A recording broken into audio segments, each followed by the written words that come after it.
Good morning mga katubo. Ngayon na kukuha po tayo ng lato at doon tayo kakain. Sasakay tayo ng bangka or pambot dito sa amin. Ito, kasama ko yung batang robot at yung pamilya niya at pamilya ko. Samahan niyo po kami mga katubo. Tara, kukuha po tayo. Ito po yung bangka na sasakyan natin mga katubo. Dalawang bangka po yung gagamitin natin. Dahil dalawang pamilya po ngayon kami doon kakain sa laot. At sasama po yung mga bata mga katubo. Ang try na din natin kumuha ng lato kung kaya ko pa ba. Medyo matagal-tagal na ako hindi pagsisid sa malalim. Ito po yung kasama ko mga katubo, si Kuya Butak. Yung papa po ito ni robot. Yung batang robot na tinatawag natin. Yun, ang ganda ng panahon mga katubo. Hindi masyado mainit. Para hindi po tayo lalong iitim. Nun? Pwede manutukan nun? Katiladada ko lang pa.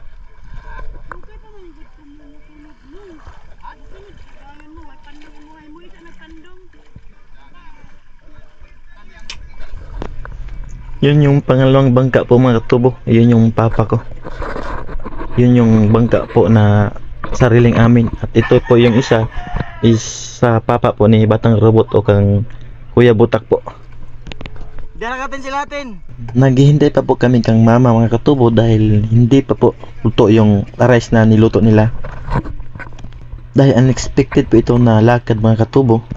Wala po ito sa plano, kusa lang na plano at ayun, nagluto agad ng rice para may pangbaon sa laot mga katubo at doon na rin kami kakain at kukuha ng lato mga katubo.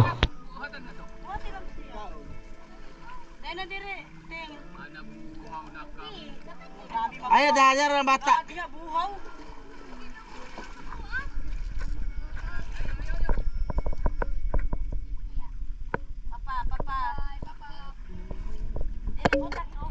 At dito na kami alis mga katubo.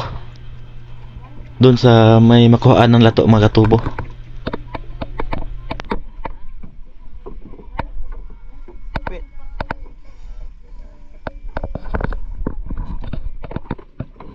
Ito nahulog. Ha?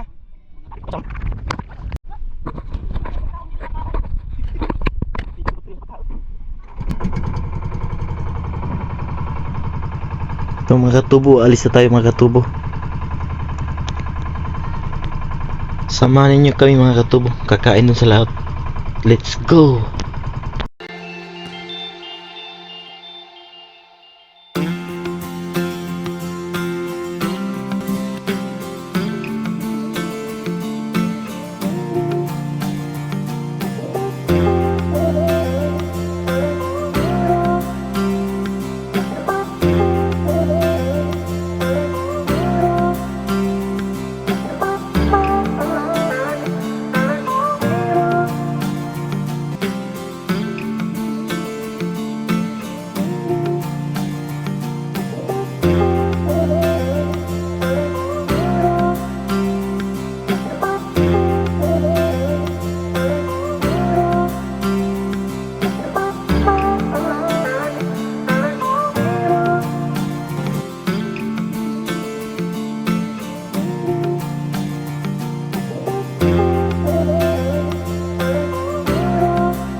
Dito na tayo sa destination mga katubo.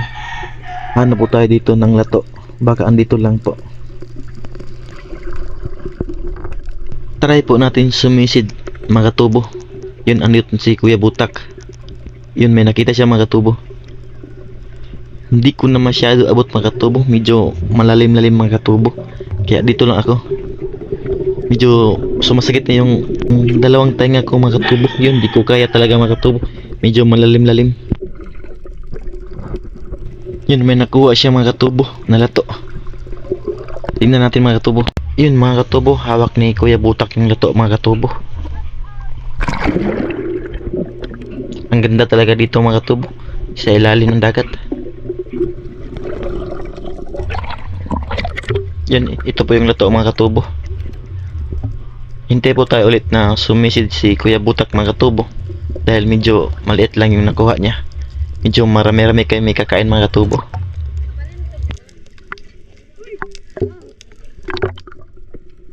Nagtry ako uli sumisid mga katubo. Baka nandito lang sa mababaw. Yun, hanap tayo dito. Yun, may nakita ko pero hindi masyadong madami. Kaya ito na lang yung mga isda yung bibidyohan natin. At dito mga katubo, ibinigay ko yung kamera ka Kuya Butak para makita ninyo yung lato na nasa ilalim ng dagat po. Tara, samahan po natin si Kuya Butak mga katubo.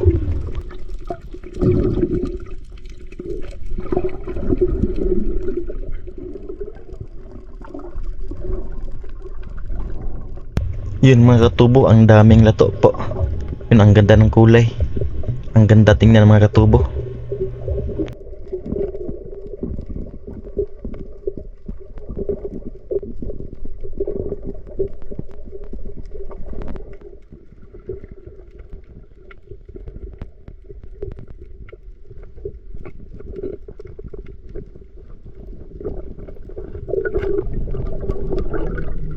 Medyo malalim-lalim talaga mga katubo. Tingnan nyo.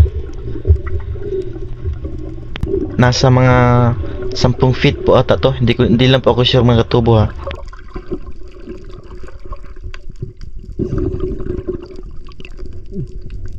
Oh, tara to. At dito lang naghihintay yung mga pamilya namin mga katubo. Andito sa bangka nila Kuya Butak po. At yun si Batang Robot.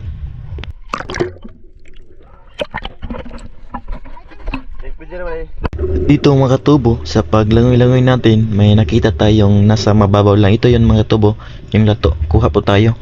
Hindi lang masyadong madami mga katubo, pero sakto na rin to. Pandagdag sa nakuhaan Kuya Butak.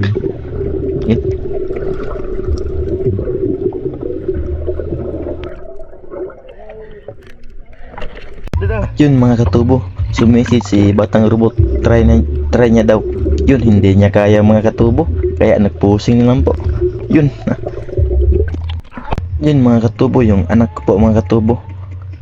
Flex ko lang po yung bunso ko na si Asta. Ito, tinuruan ko pong lumangoy para paglaki niya, kabisado na niya paglangoy mga katubo. Ang sarap sa pakiramdam mga katubo pag yung anak mo happy na happy mga katubo. Tingnan nyo, laging umingiti yan mga katubo. Yun mga katubo, sisid po ulit si Kuya Butak. Kukuha po ng lato.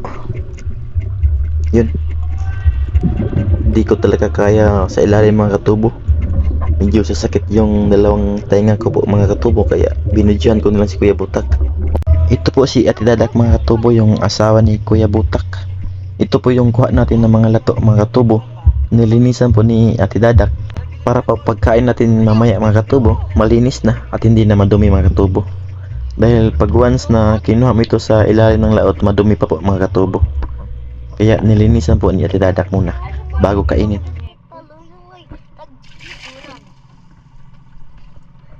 Sarap nito mga katubo, kahit suka lang po o yung limon o sama mo ng sili, yun ang sarap nito. Kahit wala ng ibang ulam po mga katubo, basta may ganito lang, sold na po. Katugon ko. Pud yung awit di sana okay. Magsinina ako ba sa isang tunon? Ang ganda talaga sa ilalim ng dagat mga katubo. Tingnan nyo. Yun, nakita natin si Kuya Butak mga katubo na may inabang isda. Malaki-laki na rin yun. Yun, pangdagdag ulam po sana, kaso ang ilap po talaga mga katubo, ayaw lumapit. Ito po mga katubo, kinuha po ni Kuya Butak yung bunso kong anak mga katubo. Tinuruan niya pong lumangoy. While naghihintay po tayo sa lato na malinis mga katubo, para pagkain natin malinis na po. Huwag lang ninyong gayahin mga katubo yung ginawa ni Kuya Butak kung hindi niyo alam magbalance sa ibabaw ng dagat po mga katubo. Andito rin yung kapatid ko mga katubo, may nakita po siyang isda. yun, mailap-ilap din po mga katubo.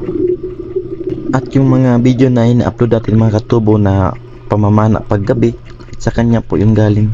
Siya po yung namamana paggabi po mga katubo. Dito na po matatapos yung video natin mga katubo. Salamat po sa panonood. Abangan na lang po yung pangalawang adventure natin. Salamat po. Pa-like and share po mga katubo. Thank you.